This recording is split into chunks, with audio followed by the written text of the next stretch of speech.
Hey, Catholic Divas, welcome back to the podcast. Mama Vicky and I are in the midst of lots of changes preparing for 2026. So enjoy these next episodes in November and December, and we are going to see you with a new launch in January. Hey, this is Mama Jane. And this is Mama Vicky. Welcome to the Cycles and Sanctity podcast. I'm a Billings ovulation method instructor and a certified Catholic mindset coach. And I'm a labor and delivery nurse, an IBCLC, and a La Leche League leader. We're here to share with you the beauty and the pain of your cycles. Have you considered honoring your cycles throughout the journey of your womanhood? Have you ever considered your cycle as a tool towards your holiness? Well, sisters, it is. We're excited to walk this journey with you. So go grab your favorite journal and pen and your hot beverage, and let's do this. Welcome back, Catholic Divas, to the Cycles and Sanctity podcast. We are so excited. We have another great interview for you. Just one thing I have to share about my own self is that I am not always the subject matter expert, but what I am gifted is to find the subject matter expert, which is why I love to do the interviews, just to share the wealth of knowledge that we have in our Catholic world. And so we have a very special guest, Michele Simpson.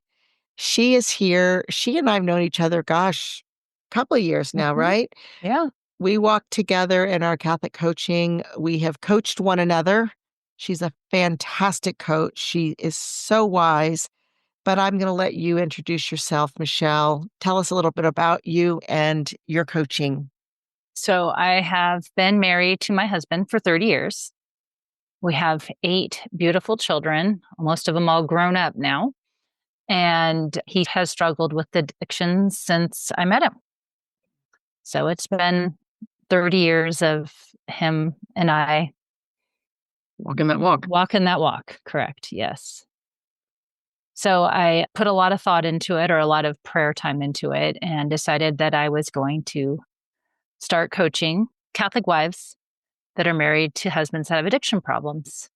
Whether they're clean or not, it's still a hard walk, especially if they're not working on themselves. And so I wanted to support them because, as you said earlier, it's a lonely walk. It can feel very lonely. And there's not a lot of people you can share that kind of stuff with. You're right. Yeah. And one of the things that you shared with me in our relationship is the fact that coaching was the thing. Yes, coaching was a thing that really helped me start to, I'd gone to Al-Anon in the past, on and off. Yeah. And there are things that I, of course, took away from it, but implementing it, understanding how to implement it, and understanding how much of it was in my own mind. Not that there isn't actual things out there, but how I'm reacting to it or how I'm interpreting it in my own mind was a big part of it. Yeah. And there were I remember one of the biggest aha moments was before I even started into certification, is that we were in a coaching community and talking, and one of the women said, "You're a beloved daughter of God." I mean, and I've heard those words before many, many times, but that one time, all of a sudden, it just hit me, and I believed it. And so that was, I don't know why I just shared that, but that was something that started my healing process. Well, that's beautiful, because so many times in an addiction, it's a walk where you're trying to cover up a lot. You're trying to save face. You're trying to, I definitely have learned that too, because my husband struggles with addiction, and it's a hard concept to let them experience what their choices lead to, and also we have a big part in how we react. And you're right, it's the thoughts that we have, and it's very easy to catastrophize. We're very big on catastrophizing. Yep. And then it's very easy to blame the addict, and everything that's ever gone wrong ever in all of eternity, it can be their fault, Right. which is not true. And And that doesn't help them. No, that's the other thing that's very true. I did not realize that the addict, how bad they feel about themselves. I mean, I do now, but in the beginning, I was just like, you're selfish, you're bad, because that's what society tells us, right?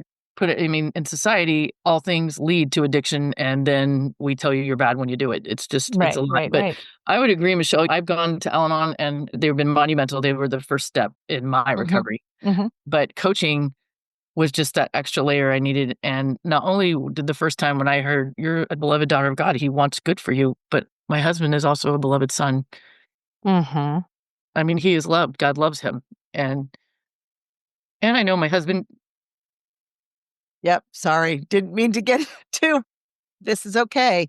This is Mm-hmm. okay. These are hard subjects. And part of it is one of the things that we want in this podcast is that exactly women are beloved daughters, and they're women because of their cycles, right? But our men are beloved sons, Sons. Yeah. Right. and we are all hurting. We just hurt in different ways. And Different if we ways. can, the body of Christ, I've been listening to Catechism a Year with Father Mike Schmitz. Mm-hmm. I'm on the part to talk about the church. And it's so true that when one part of the church is hurting, the rest of us are hurting as well. Mm-hmm. And when one of the parts of the church are doing good, we all get to celebrate in that and share in that goodness and that joy. And that's why we turn to the saints, right? But it's Mm-hmm. why when I coach, I attract many infertile couples. And the only thing I tell them is, I'm going to be Simon of Cyrene. That's the only thing I can do, is I'm going to help you carry this cross. We might fall down. I don't know how far. I don't know where the crucifix is going to end. I can't promise you a baby because only God is going to bring that sperm and Mm-hmm. that egg together. But I'm going to be there. And that's what I do. And sometimes that's enough. Mhm. The knowing that there is another Simon, there's a Simon of Cyrene to carry that cross. Real Sounds quick, while you have it back together, I guess what I was trying to say is that knowing that my husband is a beloved son of God allowed me to see him for how God sees him. And that opened the window for a lot of forgiveness on my part. And our story completely changed when I started to treat him lovingly. Right. Yes, So treating him lovingly. Yes, please. that's one of the things that I want to really incorporate is how to love like Christ. Mm. One of our priests for Lent this year did a 4-week class, and it was a very short talk on those 4 weeks, right? 15 minutes, and then we had discussion time. But he just wanted us moms to understand what love was, Mm. and that love comes from God. And I'm not going to be able to say it the way he did, but what I got from it is that we have to love ourselves, which, of course, when we're struggling, a lot of times we don't. We have a lot of negative talk we have about ourselves. I'm still recovering from that and probably will for the rest of my life. But God's up here and we want him to flow through us. Mm. And that starts with us loving ourselves and knowing that God loves us, knowing that we're that beloved daughter or son of God. And we, by treating our husbands with that love, not excusing their behavior, Correct. but treating them with love is part of it. And then I loved your Simon of Cyrene, because that's kind of how I feel. I want to be that Simon of Cyrene where I can't tell you whether or not your husband's ever going to get clean, sober, or whatever it is that they Right. need to get. But I can walk that walk with you and I can be there as a shoulder to cry on, as someone to talk to, as someone that can support you through that. My husband is not drinking right now, so that's a good thing, but he still struggles. I don't know what the outcome's going to be. And there's been plenty of times I've been in the confessional and these good priests will just tell me, it's not your time. It's in God's time. It will happen when it's in God's time. And me and God have had some talks about this because I Yeah. struggle with it. Man, I get it. I get the whole it's God's time and I understand it, but I struggle with accepting it at times. There's days Right. I accept it great, and there's days where I'm just like, really, I can't do this anymore. For sure. And that kind of touches on, we just did a podcast on suffering, our Mother Mary, Mother of Sorrows. And sometimes we don't want to suffer. We don't want to carry our cross. There's times that it gets so frustrating, and it's very easy. And I definitely find if I don't stay up in my walk with God, when I backslide, it's just so easy to again, go back to the catastrophizing. This is never going to get better. Like this doomsday story. And that's not, our God doesn't want a doomsday story, whether anybody gets sober or not. Right. Yeah. And that's why the Catholic mindset coaching, it's not just Catholic coaching, right? Like Right. we've had that conversation of like, what is mindset? mindset is what are our thoughts? And St. Paul talks about like we have to capture every single thought and bring it under the obedience, the authority of Christ. We have to put on the mind of Christ. What does Christ think? How does Christ think? How does Christ see this? He's not afraid. He's not afraid. He's willing to go into the depths of the pain. Mm-hmm. And you have pain as one spouse, and your beloved has pain as another spouse. Mm-hmm. Again, St. Paul says, in my weakness, your power is made perfect. But we are told by this world that we either have to hide that weakness, right? Like you said, save face. And as a child of an alcoholic mother, I was taught very well of an alcoholic family dynamic that, excuse the expression, all hell could be breaking loose in our family. But you walk out that door, you better put your gloves on and put your heels on and smile, and life is good. And as a sanguine, I did that really well. Mhm.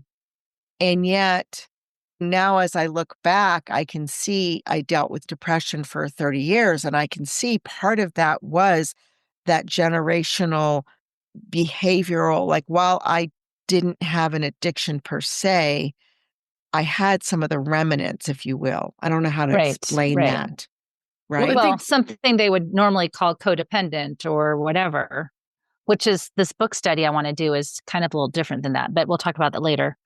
But I mean, we're all affected. My kids were affected. I'm affected. My husband's affected. So from forward, right? So now I'm starting to heal from that. How can we change that so that we all start to heal and we don't continue that cycle down the road? I love that you bring that up because I know that my kids, I mean, alcoholism's all around my life and thus their lives. And I think one of the other hard things is once you step towards healing, battling the guilt, there's some things my children are going to have to work through Mm-hmm. that I was part of the problem.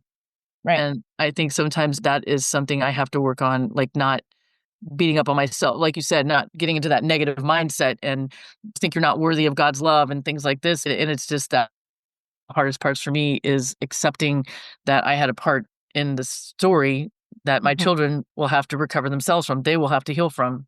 Right. And it's their walk. And that's kind of a hard mother wound, I think. And I find it difficult. I can't expect comfort from them. And even if forgiveness comes down the road, they may not ever be able to verbalize that to me, and Mm-hmm. yet I have to be okay with that. Yeah, it's hard. It's hard. It's hard to be in that situation. And I understand it. It's definitely, we make mistakes. I mean, and having a large, I've got a 30-year-old and a 16-year-old. Yeah, I have a 33-year-old and a 15-year-old. I have 8 as well. So And some extras in there, extra kids in there as well. like the first four would probably describe our family life way different than the last four. Absolutely.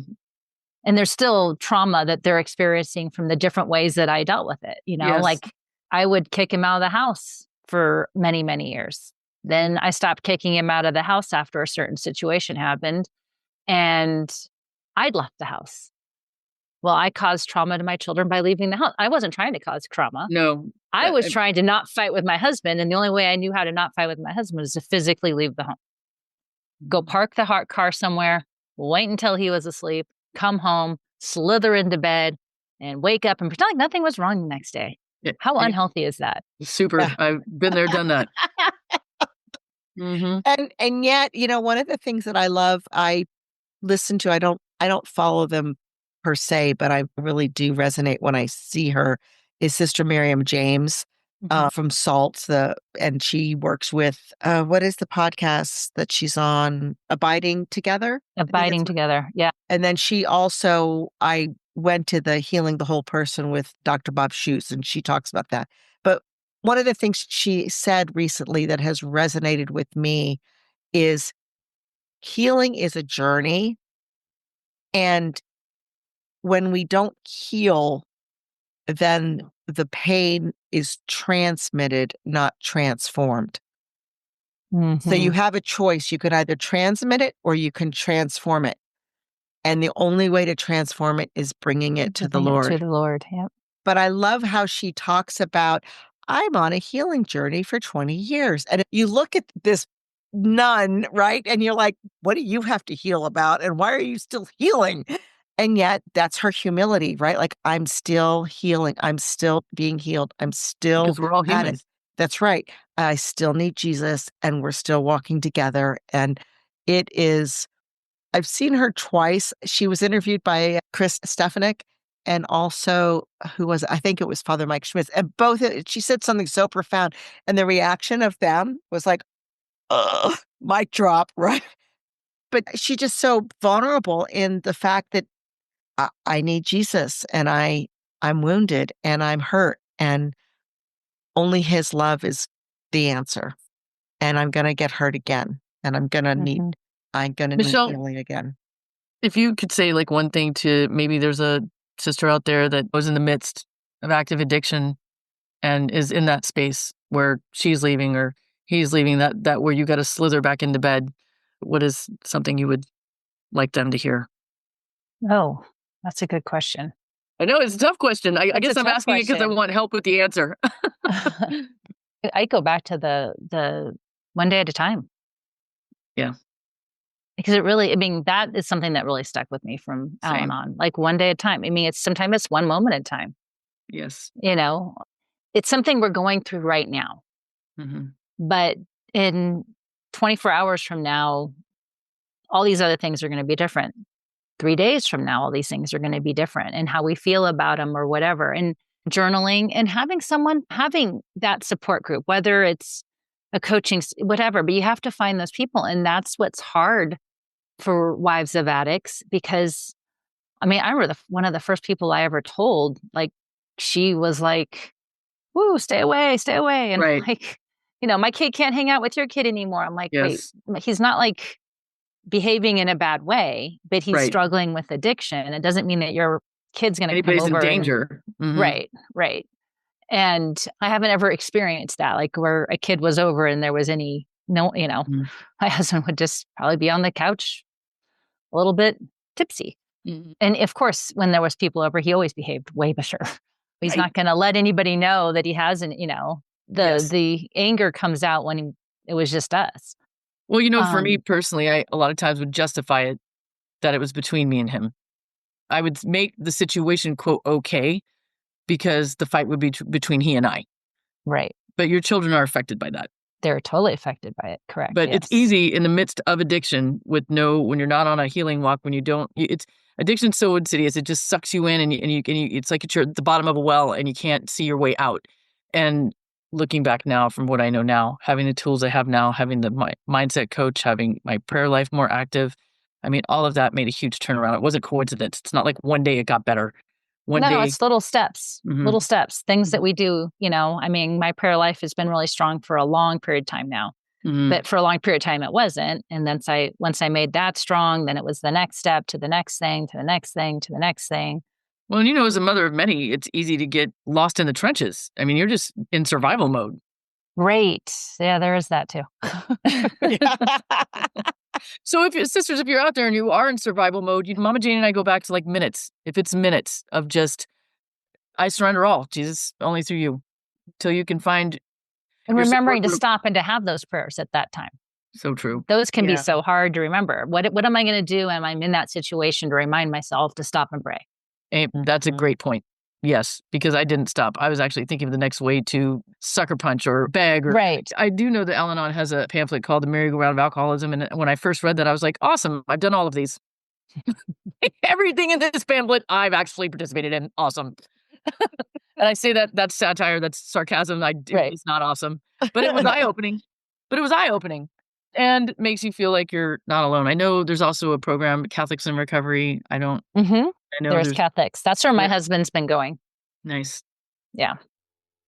He's really Yeah. enjoyed that. And another perspective that helped me a lot is I was so self-absorbed that never once did I think how hard it was for my husband to stay sober.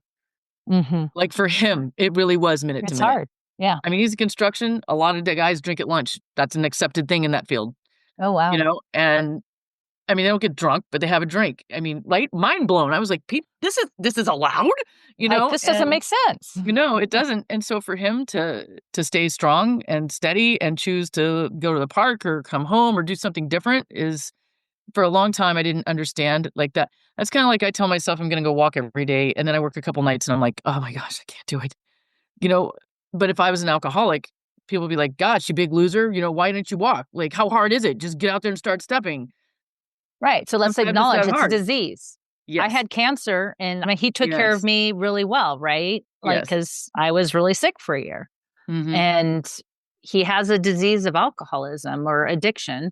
Yes. And addiction nowadays, as your previous podcast would be about, it encompasses more than just alcohol and drugs, Yes. but it affects the people that love them the same way. That's what's hard about it, is Yeah. that cancer, cancer does too, but any disease really does affect the whole family. But unfortunately, alcoholism or addiction or negative addictions have a social impact. They have Like a you said, social your impact, friend, but it's the way that we look at it. So there is a book. right? Let's go on to that. There is a book called Prodependency. Okay. And I'm going to be doing a book study starting in June. It's going to be, I think, 8 weeks, because there's 8 chapters. There's one chapter that's 30 something pages, but they're mostly 15 pages. Okay. And that's me not having the book in front of me. I've been listening to the audio. The book's actually at home. I'm visiting my daughter. She just had one of our grandbabies. Yay. But he comes from it differently. Like, he talks about how, like, if a wife of if a person, a codependent, they call them codependents, like, so they go to therapy and we're treated like, what's wrong with you because you're doing these things wrong, right? And they don't treat us with love. And what are we looking for when we go to get help? We don't want to be told we're doing something wrong. We want to be acknowledged how hard it is and how we struggle and how it's just really difficult. And I like where he comes from with all of that, because it's very true. Doesn't mean that we don't have issues we need to deal with, but let's first acknowledge that we're in pain, Yeah. that we hurt, Mm-hmm. that this isn't it's not easy, especially for those of us that choose to stay. There's so many people that run, and I've thought about that, and that can happen. That could have happened last month for all I remember, but Right. and that's in a moment. I'm not saying I did anything, but it gets frustrating sometimes. But I keep choosing, and it's my choice. I choose to stay because I believe in my vows. Mm-hmm. Yeah. And it did Yeah. say somewhere in sickness and health, and it is a sickness. Yes. And it's Yeah. not an easy sickness that we get to go through. But there's times where I've had kids think that we shouldn't be together, but we've gotten further along, and I think they don't feel that way anymore. Mm-hmm. Yeah. It's all in that one moment, or those moments when we're in that pain, that we think that's the solution. But who wants us to believe those things? Yeah. That's right. And being vigilant, that's the key, I think, is that being vigilant on what our thoughts are and where the thoughts are leading us to, right? So the thought of, I'm out of here, I'm done with this, I can't do it anymore. And then being reinforced by society or, oh, mom, you should just leave or whatever. But because of your Catholic coaching, because of your mindset work, like, I understand when I indulge in that thought, where it would lead me and what the temptation is. Mhm. And I refuse. You've strengthened your will. Like, I'm choosing to stay. And when you say I'm choosing to stay, that cuts off all those other options. Right. Burning that boat. And it ticks the enemy off because he's like, okay, well, we didn't get in that way. Let's try her this Find another way. and then Mhm. we get into another kind of a thought process of, well, whatever the thought is, which is why Catholic coaching is so important. This mindset work of what are we thinking about, and what are we thinking about our thinking, and what are we making it mean? Whose What are we voice? making it mean? Right. What are we making it mean? Like you said, Vicky, is when you shifted your perspective and realized, like, yeah, this is hard for me, but I never considered how hard it is for him. That shifted the whole relationship. And what a beautiful thought. Like, this is hard for me and it's harder for him. Wow. That's so powerful. And sometimes the beauty of Catholic coaching is that sometimes it's just that one thought that we shift somehow, some way, and all of a sudden the knots Things are start, yep, they start unraveling. they unravel, or it just gives you relief, right? Mhm. And another aspect, and I'm sure this is something you're so good at anyway, is acknowledging the emotion and feeling the emotion, not running away from the emotion, not buffering the emotion. And right? Well, Well, I mean, I've shared before on our podcast, it was a revelation to me the day I heard you don't have to act on every emotion. I was like, duh, why do we have them? Of course we have to act on them. I mean, I thought about all the people in all the years of my life that they had to deal with me running with every emotion. I apologize publicly. I mean, I just, step four. yeah, right? Whether it was happy or sad. I mean, I could be just as elated and we could all jump up and down and have an ecstatic day. But boy, if I was not on the good train, if it was a bad train, it was a train wreck for everyone. And that's not fair.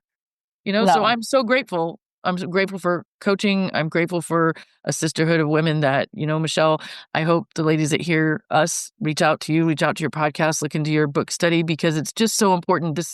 Again, I felt like it was such a lonely walk. Like you have to save face, and the comments you get when you stay, when you choose to stay. yeah, and we're It, doing the right thing. We're doing yeah, what we're called to do. yes. We're Yeah. But that's what the devil does, attacks the he good. attacks, right? And you let your emotions out. I shoved them down. Mm, My children dealt with a mother who didn't have emotions uh, because she couldn't. I mean, they came out on occasion when I right, couldn't keep them in, right, but most of the time they were suppressed because I didn't want anybody to know what I was really feeling, and I didn't know how to feel it because it was not fun.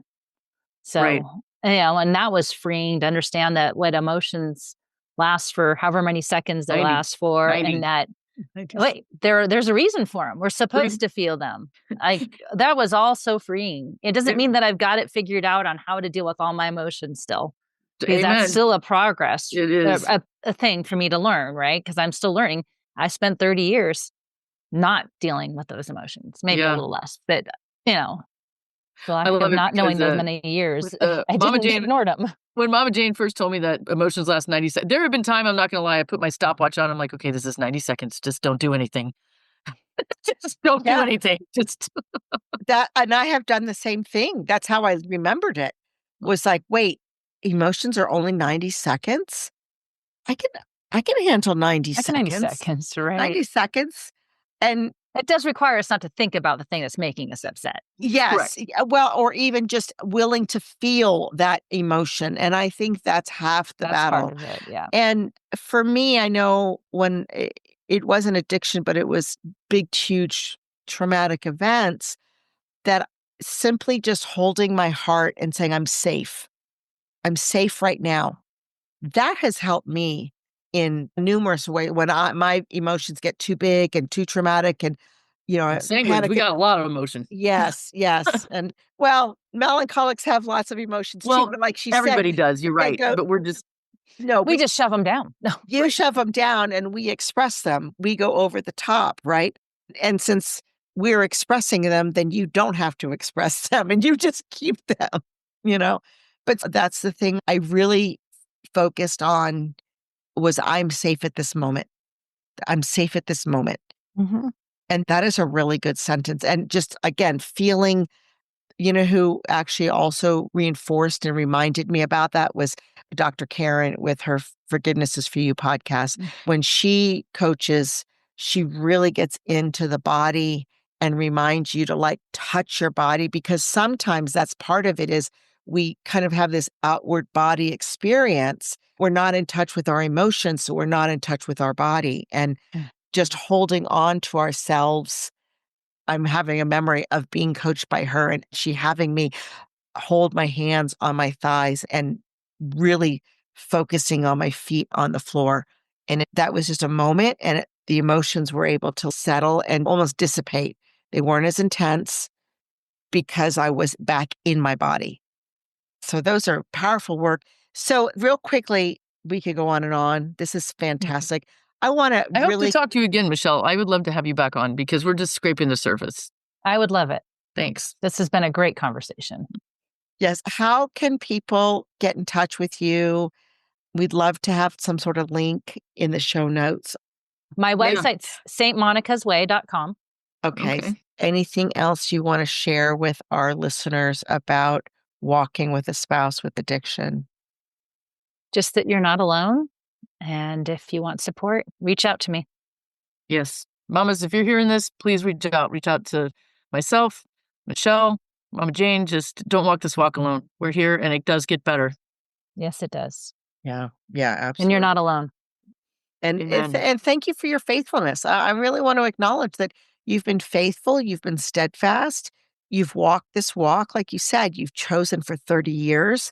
That is an incredible testimony, Mhm. incredible testimony. And while you may look at the fruit and say it hasn't been that great, or there have been some sort of rotten fruit because of whatever, the Lord is going to show you the glory in heaven of all of the goodness that you've done and that He's been with you and the Mhm. healing. So praise the Lord.